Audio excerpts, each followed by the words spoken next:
All right, we're going to continue our discussion with slope-intercept form of lines.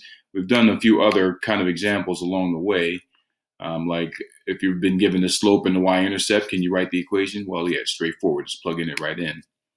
We also looked at the situation where you are given a point and a slope, and you can just plug that into y equals mx plus b, and we did some of that down here for that example. We were given the slope is 5/4, so we put that in there, and then we used the x and y values, plugged those in, solved for b, and put that b into the equation. This -19 becomes the b for your slope-intercept form. And we might come across those situations where you're just given a line, and it would be great if we were given a line in such a way that the y-intercept was given to us on the graph. Now the y-intercept is given, another point is given. That's great. Those are 2 points. We'll learn specifically in a little while how to do exactly with 2 points. But this is a little shorter because the y-intercept gives us our b. So if I were to just jump right into this example, give me the equation of a line for this line. Well, I know in slope-intercept form that's y equals mx plus b. Once I find my slope and my b, I'm good. Well, I can look at this, and I'm going to just skip. I need an x in there. That's going to stay. What's my b? Well, it crosses right here. I don't know if you can see that or not. Let me see if I can make that a little bigger here. I can. See, it crosses at 4 on the y-axis. Well, that's exactly what the y-intercept is. It's where it crosses the y-axis. So my plus b here is actually going to be just plus 4. It's where it crosses the y-axis. Now all I have to do is find my slope.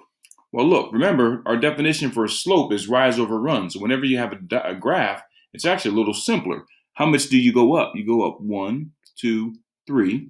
So you rise 3. And how many do you run? So once you go up 3, you're here. You go 1, 2, 3, 4, 5. You go over 5.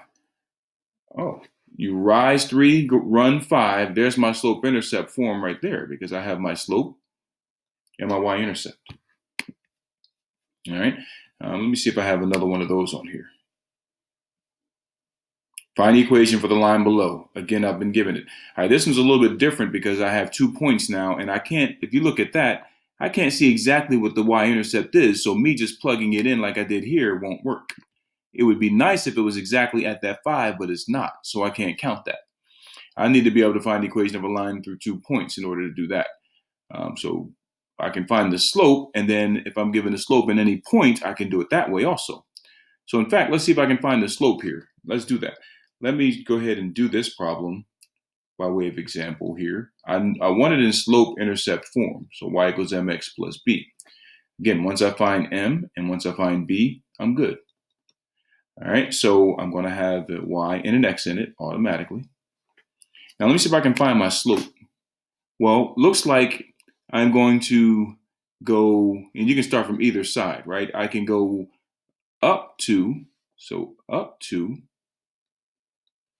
and then to the left. Ooh, that means I need to go negative.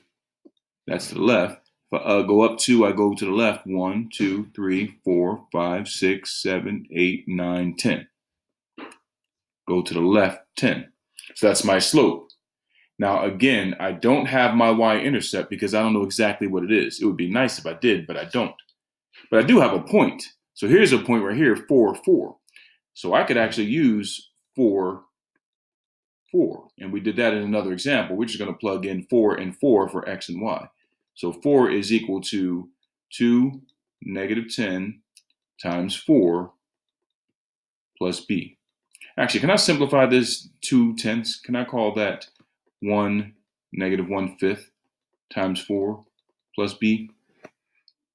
All right, good. So 4 is equal to, when I multiply this out, I'm going to get negative 4/5 plus b. Oh, I got to do this quickly. Let me add 4/5 to both sides. Add 4/5 to both sides. All right, I know 4 is 20/5, and so I'll get 24/5 equal to b. So to write this whole equation, y will equal, my slope is actually negative 1/5 x plus 24/5. Whoo, tight.